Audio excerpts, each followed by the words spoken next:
After 38 years of existence, and shortly after finishing the 2009 season, the Kutztown athletic director met with head coach Tim Flannery to tell him the men's team was being cut, effective immediately.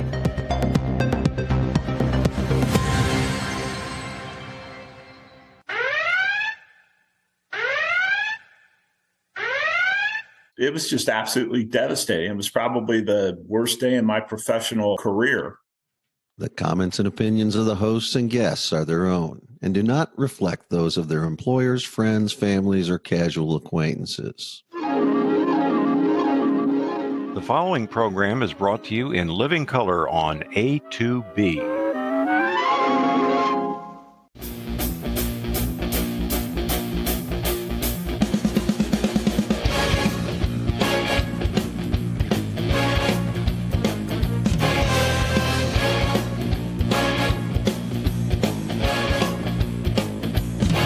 Hello and welcome to SwimTalk on A2B Radio. Come join us as we dive into the exciting world of competitive swimming with coach and athlete interviews, conversations with interesting and significant people in our sport, and commentary that is better than good. It's adequate. We'll get underway right after this.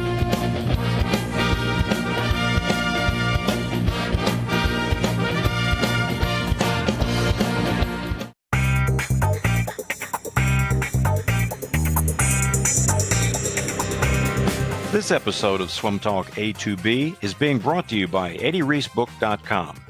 The inspiring and enlightening book about legendary swim coach Eddie Rees would make a perfect holiday gift for any swimmer, coach, or swimming parent, or anyone else desiring to have a more meaningful and impactful life. Order now at EddieReesBook.com. That's EddieReesBook.com.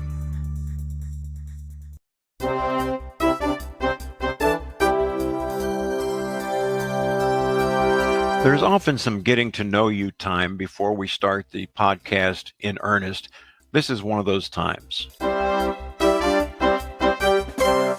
I was telling Bob, and I emailed this to him while I was waiting for him to get his dogs noosed up, on the men's swimming page. But it says the KU men's swimming program was eliminated in 2009 as a part of university-wide financial cuts. And I told Bob, I called BS on that.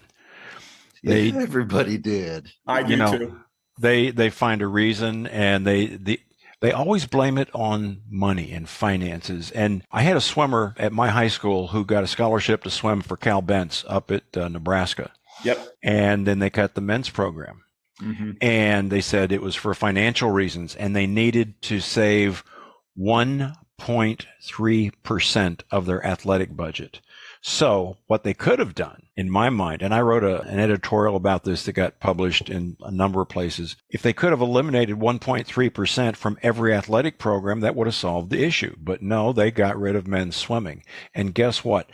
Out of all the money they save, there's a bunch of basketball and football coaches that got bonuses. Correct. And salary increases. So that's why I call BS on any time I see it referred to as a need to address financial issues, because we know it is fake. What happened in 2009? I said it to the local media at that point. We added women's bowling and women's lacrosse in 2007. And then 2009, we're dropping men's swimming and men's soccer. They want to blame finances, but are you telling me, are you that short-sighted that you can't project more than 2 years out? Right. Right. So that's a management. They can, but they don't want you to know that. Right. And then I think what really irked me to no end is that administration created a position. I lose my full-time assistant coach, but then about a year and a half later, they create a position in administration in our department. And I was just like, this is, it's unbelievable. But, we pretty much know the reasons behind the cut, and our gender equity numbers were off quite a bit. They were off by about 11%. And I think after the cut, it went down to 8.5%, and we still ended up in a OCR lawsuit a few years later. Yeah. Because they won't quit. They're like a dog with a bone, right?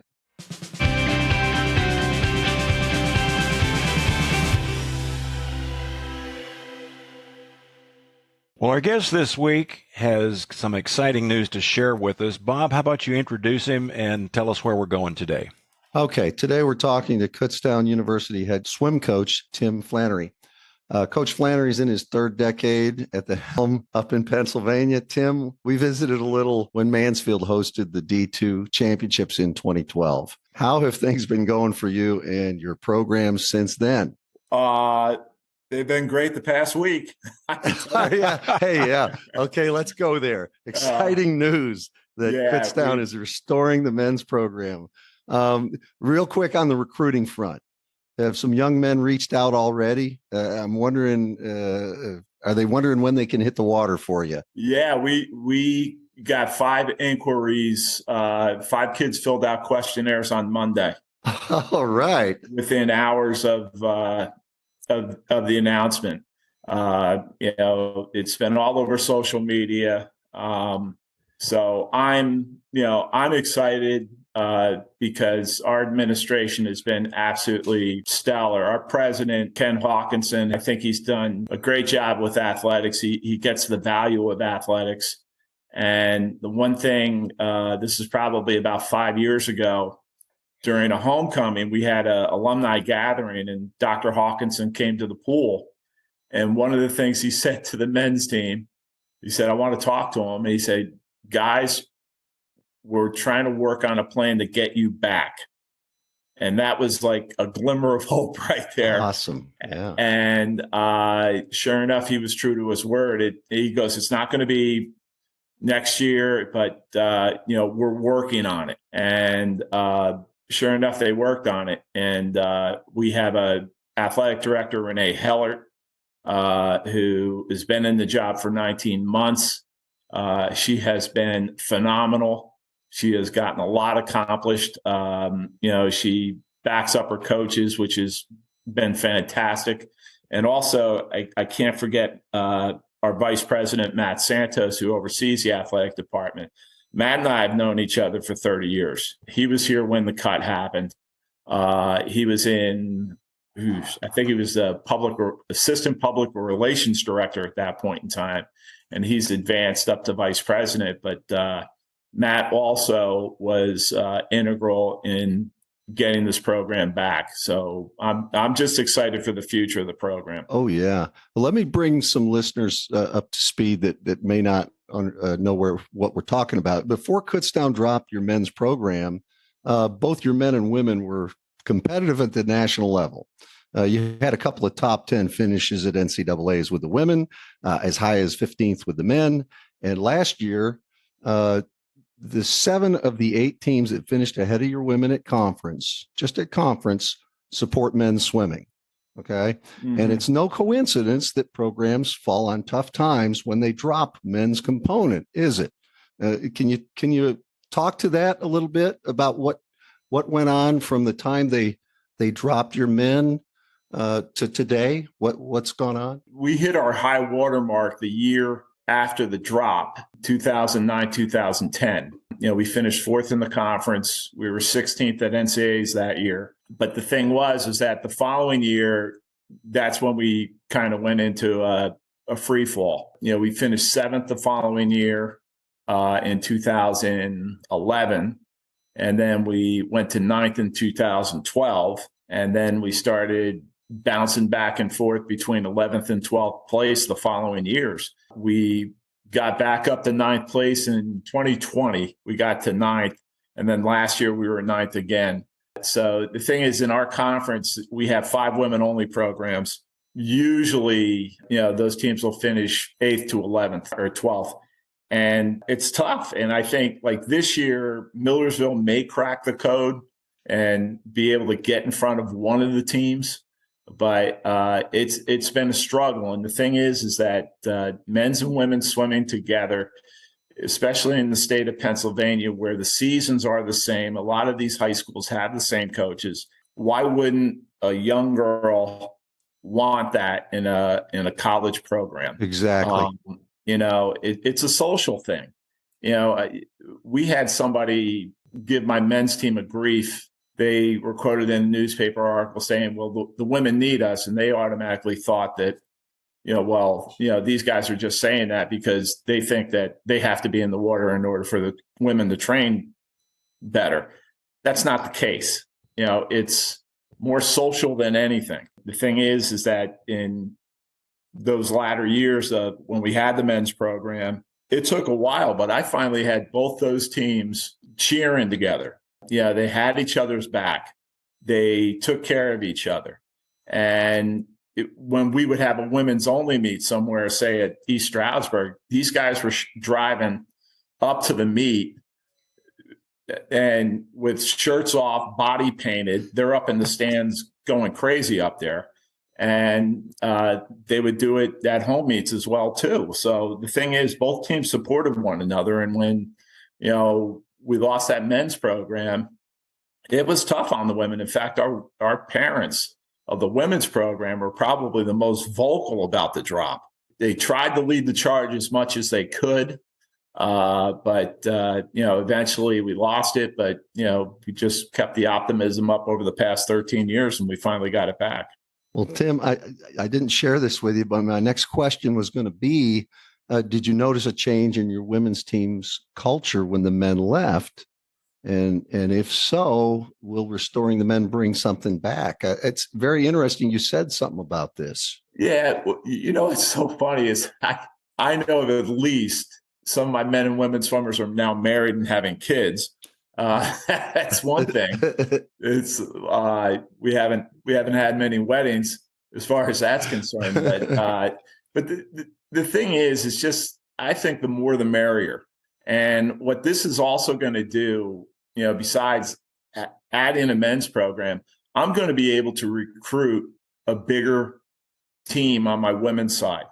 There was one year where I did have 28 women on the team. I believe that was like in 2003-04, somewhere around there. And if I'm able to get that many men or women on the team, I may be able to add a few more guys. We're going to start off with 12 just to get it going. Right. And then we're going to take it from there. But, I know. You're looking at my questions because the next one was you're capped at a dozen males initially. Are you chances it could be increased? You're looking over my shoulder.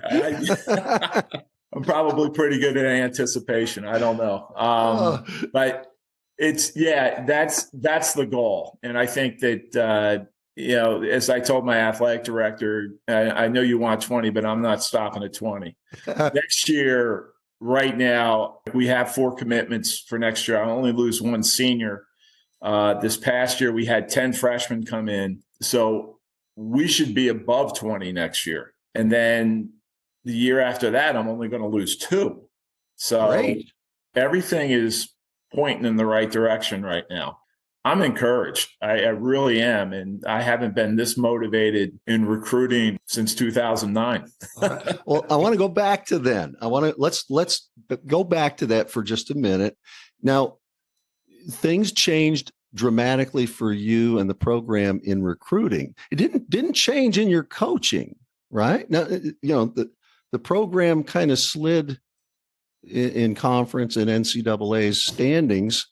We know that. Mm-hmm. It didn't affect your coaching. You personally, your outlook. What were you thinking when this happened? When they came to you end of March, you get back from NCAA's, and they say, "Oh, by the way, there goes your men's program." After initial depression, I was like, "This is what I've got. I've got a women's program now, and it's not going to stop me or any of my philosophies, and I'm still going to." Bring women in, and I want to make them faster once they get here. And that's the most important thing. And my goal is for every single kid that comes to Kutztown is to get a best time, no matter where that is. So that hasn't changed. It's never going to change. Right. And if that starts changing for myself, that's when I'm going to get out of this. It's just, that's what motivates me, seeing the reaction of a swimmer that achieves a best time, or the reaction of Steph Jefferson at her first NCAA meet when she got second in the 200 breaststroke from the outside lane down at Houston. And that's the reason why you get into coaching, is just to see that reaction in kids. And the thing is I don't want to let them down. As a coach, I try to put them in the best position possible to achieve their best times, and also just to guide them is like, listen, this is what you have to do, and if you're not going to do that, I can't guarantee you're going to get the results that you want here. So that never changed, and but we had a women's team, and we did the best we could. Tried to get more women on the team as much as possible, and we tried to fight, trying to get up the conference ladder as high as we could. But it just you can't change that philosophy at all. You got to keep pushing through it. I just think it's remarkable that you've hung in there and continued to fight for your kids. I think it's great. Yeah, I couldn't lose hope. The thing is, I've had some, great women that have passed through the program since 2009, who've gone on to do some great things outside the pool, as well as what they did at the pool. But, the thing is that you just can't lose that motivation level. Eddie Reese is, I don't know, Eddie's 83 now, I believe. 81. Same thing. And he unretired because, you know what, we got a good group coming back. I still want to be around. And I absolutely admired that. And now with the addition of the men's team, I'm like, I think I might delay retirement a little bit. There you go.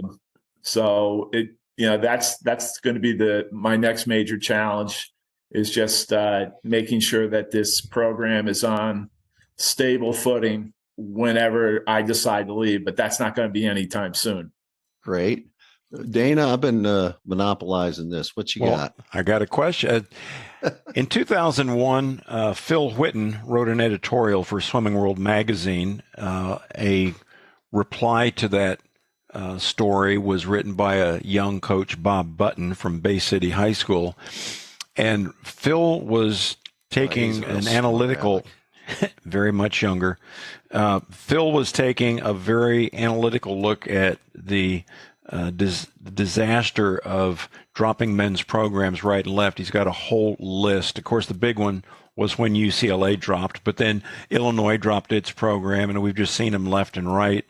Mm-hmm. And my personal feeling is it's not so much the expressed rationale of financial exigency, it's balancing Title IX numbers. And I can be taken to task for saying that, but that's what I think. But Phil wrote here, understandably, women swimmers would prefer to attend an institution that strongly supports its swimming program. A school that cuts its men's swimming program undoubtedly demonstrates a lack of support and respect for the sport of swimming. As a result, coaches of women's teams typically report that they lose many recruits when it is announced that the men's team has been cut. You've already told us that. This was over 20 years ago that this was written. It's still the case. So the question is, besides the men's recruits increasing, are you expecting to see an increase in women's interest in Kutztown? Absolutely. The proof is there. It's there. And our athletic director, Renee Hellert, she ran the numbers herself. And that's what she used to present to our cabinet at Kutztown University, the case for bringing back the men's program. It's out there. Smart. It's a smart thing to do. Way to go. The thing is, she's the first AD that I know that actually ran the numbers herself. I admire Renee. She's been in the job for 19 months. She said, the proof is there, Tim. And I said, yeah, I said this 13 years ago, and nobody listened to me. Everybody thought I was crazy for what I was saying, but that was the case. But I am absolutely expecting to increase the size of this women's team now. We've got good recruits in the pipeline right now, especially in the junior class. I think this year is going to go well for us. But I think with the addition of the men's program, it shows a commitment to the sport, because these kids coming out of high school, they're not lawyers. They're not well-versed in Title IX. And when they see a program cut, well, that school just cut men's swimming. What's going to stop them from cutting women's swimming? It's happened, right?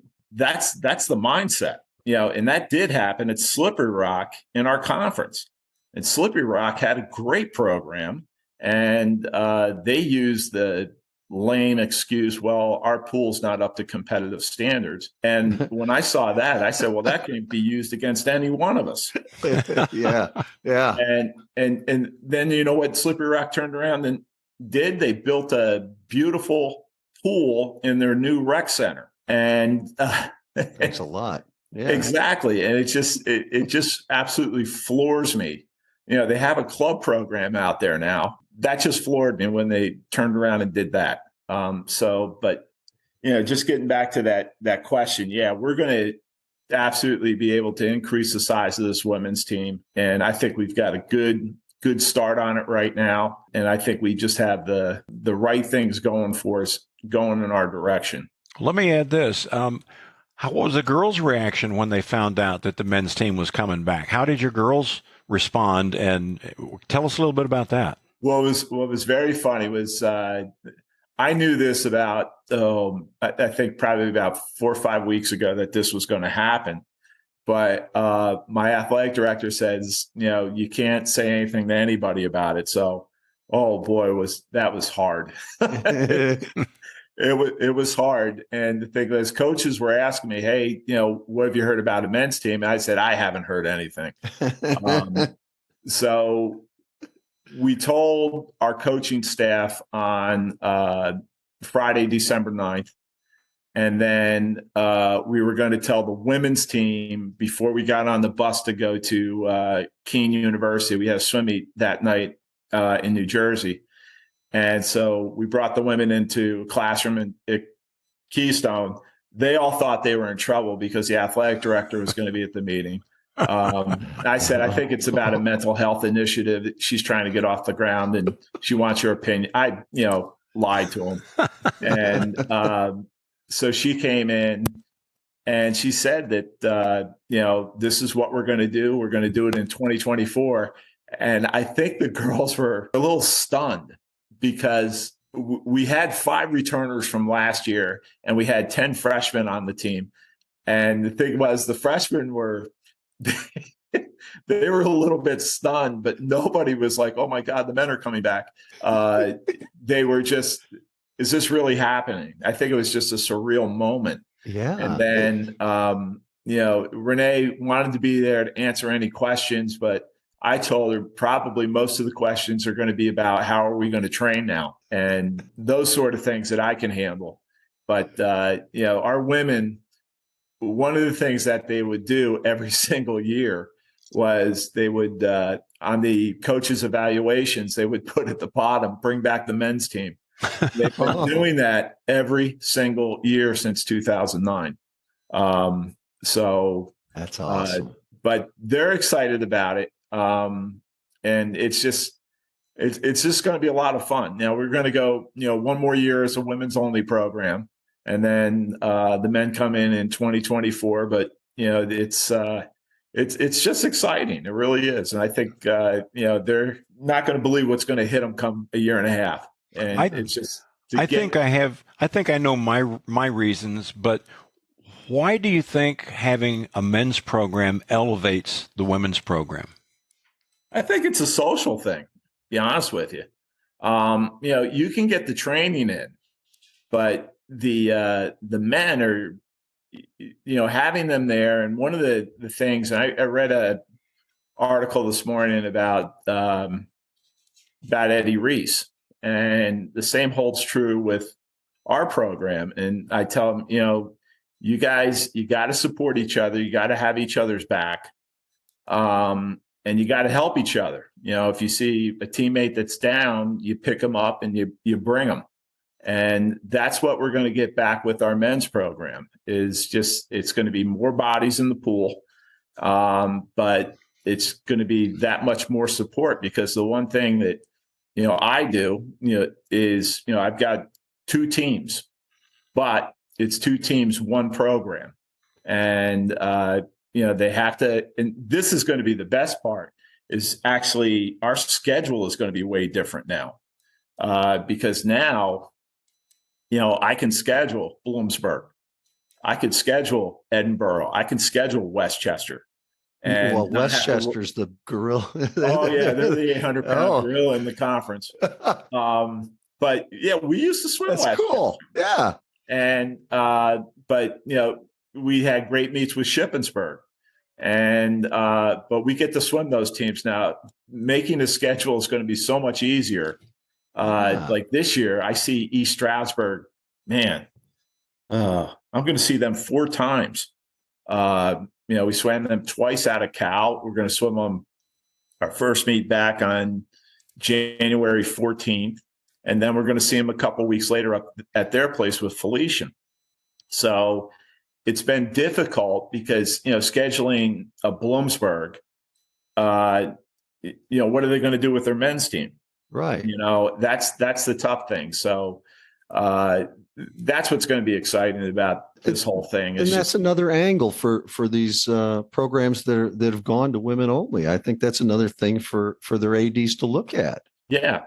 Well, look at UCLA. Now, I remember at the college swim coaches meetings in Baltimore in 2010. They seemed more upset that Pepperdine was cut. They were cut the same time as we were, but they were still talking about UCLA. Here we are. We're 13 years down the road, and now UCLA has just been. They're going to go into the Big Ten now. Yeah, talk about travel. Yeah, exactly, travel. But I saw that the television contract could be worth $7 billion for the Big Ten or something like that. And I don't know what their Title IX numbers are like, but they also dropped men's gymnastics, and men's gymnastics was a big part of that 84 Olympic team, as well as the swimming team was. One of my greatest heroes in my young swimming career was Brian Goodell, and it's just a crying shame that, UCLA doesn't have a men's team. What's it going to hurt them to bring back a dozen men, right? Right, exactly. It's not the program again, And my thought, UCLA should be a top 5 team. Yeah, and their women dropped out of the top 20. Right now, I looked at it just before we came on, but the rank, I think Arkansas, which is also women's only, is 24, and UCLA is 25. Yeah, our Southwest Conference, the old Southwest Conference teams, so many of them dropped the sport completely or dropped the men, and what happened? Rice, Houston, that was a powerhouse. Hey, Bob, you did a look at how the women at NC2A D1 have done when they didn't have a men's program, and it was pretty devastating analysis. Sure. Oh yeah. Aside from a few programs, like U of H. Had some real strong women divers for a while. Aside from those outliers here and there, they drop out of the top 20. That's it. They're gone when they drop the men. Yeah.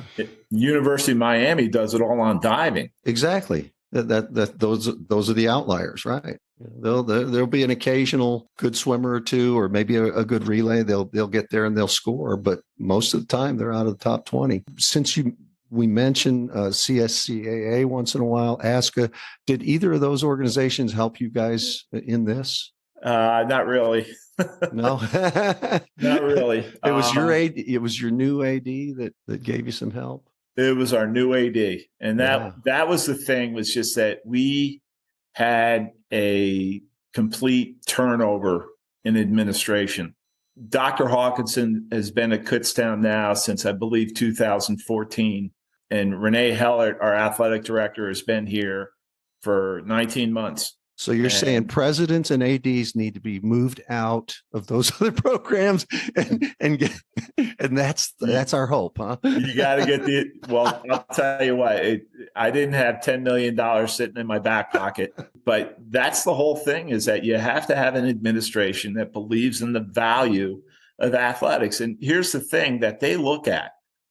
This is going to be 12 new students coming to Kutztown that are going to be paying, $20,000 to $30,000 a year. That's a lot of money. Okay. Yes. And that's how some of these teams that were dropped during the pandemic and then brought back, that's how this is being attacked now. It's like, okay, well, you're dropping these, but these are, you got 20 people now coming to your university now. And they say, well, we'll just go out and get another. No, they don't. No, these are good students too. Exactly. They're good students. And like the GPAs of the athletes at Kutztown University, we consistently outperform a normal student. Our women's program has been academic All-Americans. I lost count when the last time we didn't get it. And if we missed it, we missed it by just a little bit. But, their GPAs have been consistently over 3.1 as a team. In fact, a couple of years ago, that doubles mine. Yeah. And in fact, I couldn't believe this, but in 2020, I was told that for 2 years in a row, I'm not sure, it might have been 2018 and 2019, but my team had the highest graduation rate of any team in the PSAC. And when I said, any swim team? No, any team, Tim. Any sport, period? All sports. You were number 1 2 years running. I go, oh, okay. Awesome. So, and that's, that's what we're all in it for, because, we're trying to develop these kids for life, outside the pool. And, that was one of my proudest accomplishments. And I didn't even think about it. The biggest thing is I tell them, you got to it's another competition. Classwork is another competition. I said, our presidents love getting those letters from the College Swim Coaches Association saying your team's an academic All-American team. So, we strive for that. And our grades come in tomorrow. So I'm a little bit nervous. Don't be. It doesn't hurt with recruiting either, does it? No, it doesn't. It really bothers me when a kid will say, "Oh, I need to give up swimming to concentrate on my studies." Dana, you and I have been hearing that at the high school level, haven't we? Oh man! I go like this. Really? You plan to be in the library at 3:00 every afternoon? Or right? Sure. I've seen. When kids hit me with that, I'm like, you know what? There is plenty of time during the day to go to school, to study, and to swim, and be great at, and still get in bed by 11 o'clock at night. Some of these kids, and I'd like doing an exercise with them where, a lot of times the freshmen are fine. I find like 7 to 9 hours worth of free time during the day. Turn off your phones. I was just gonna say the same thing. Get away from the screens. Oh, absolutely. But that's. I'm glad you said all that. Hey, I want to ask you a question about recruiting. This team for the men doesn't get going till 24-25. How do you handle recruiting, and what exactly are you doing to recruit guys who won't be there next year? Do you have a club program they could go to Kutztown and train on a club level and then be ready to as soon as the new team? No, we don't have any club programs at Kutztown.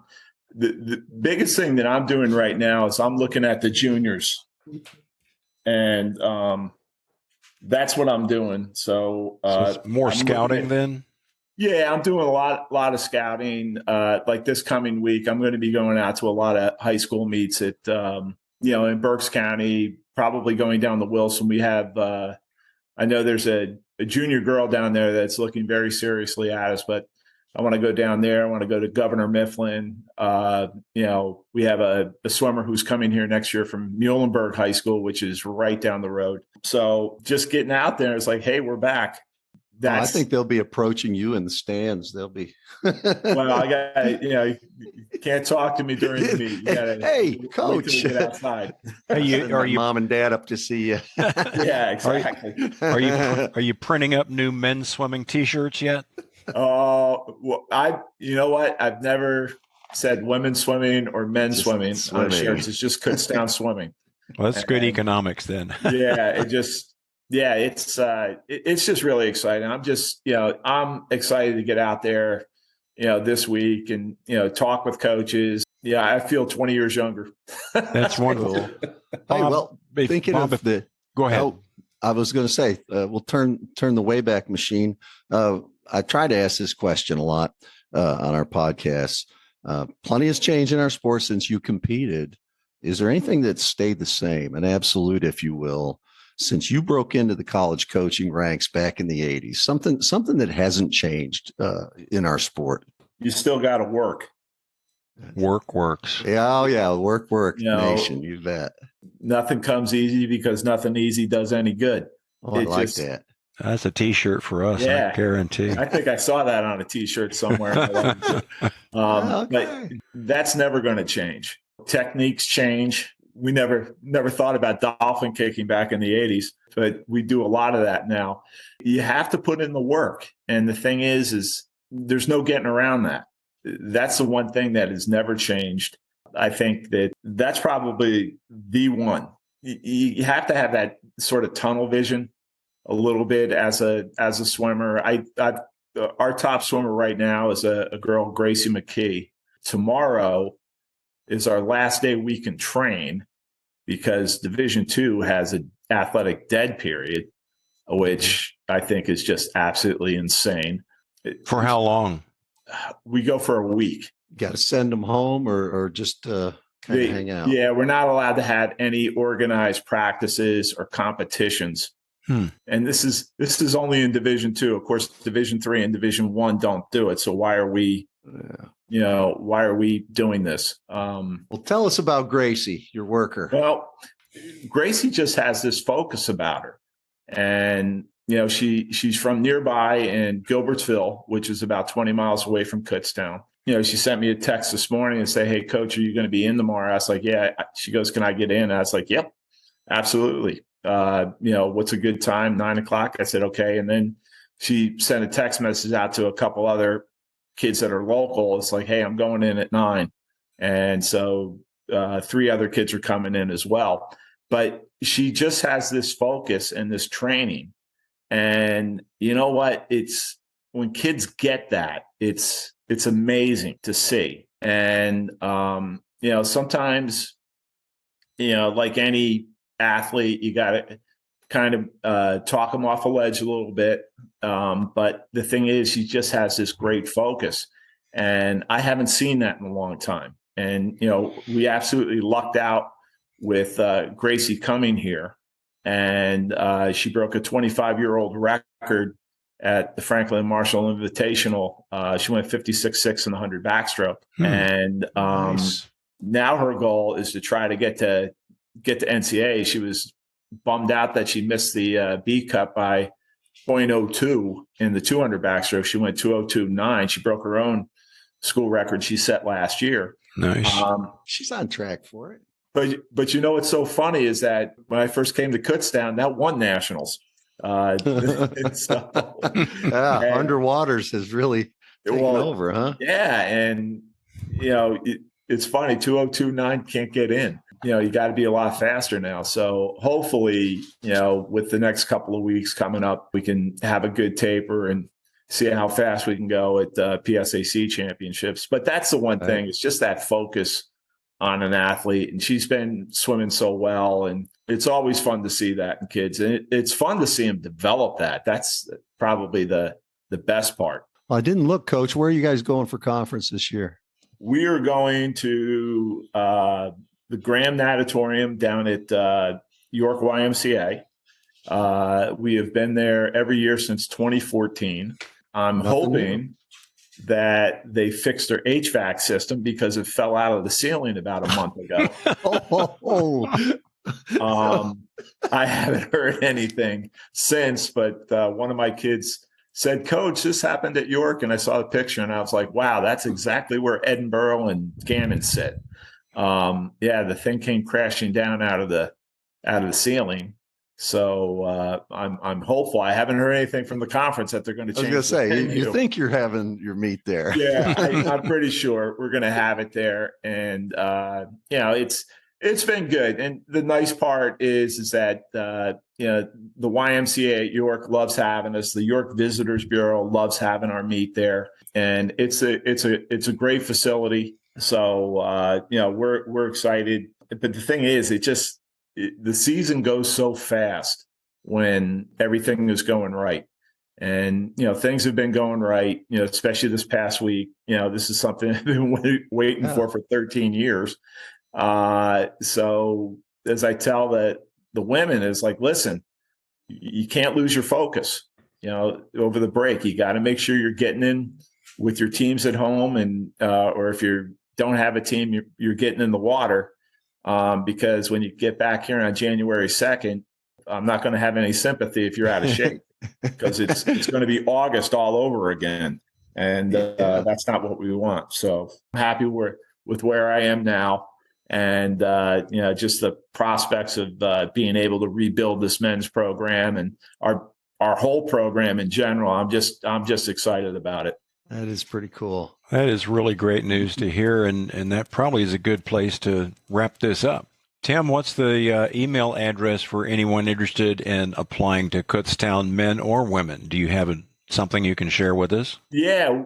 If you wanted to fill out a questionnaire for our program, you could go to kubears.com. You can follow that right to our swimming page, and there's a link for our questionnaire. It's exciting. I'll tell you what, the other great thing about KU now too is just that I've been getting, over the past couple of years, more kids from out of state. We have a girl on our team from Arizona this year. I have one from Australia, very first Australian I had this year. And we've been reaching far and wide, not just in the state of Pennsylvania or the surrounding states. So, a few years ago, we had Emma DeCaro. She was from North Carolina. Charlotte Owens was from all the way in near Dayton, Ohio. So we've been getting them from all over the place, and that's where we're going to try to bring them in by hook and crook. There you go. Wow. I've got a link to your men's swimming and diving recruiting questionnaire, and I'm sure there's one for the women. We will include those in the episode details on the podcast to give you a little help there. It's been wonderful chatting with you. Thanks for taking time. I appreciate it. It's great being on here. Really enjoyed it, Tim. Thank you. Thanks a lot, Tim. All right. Thanks for having me. All right. Take it easy. All right.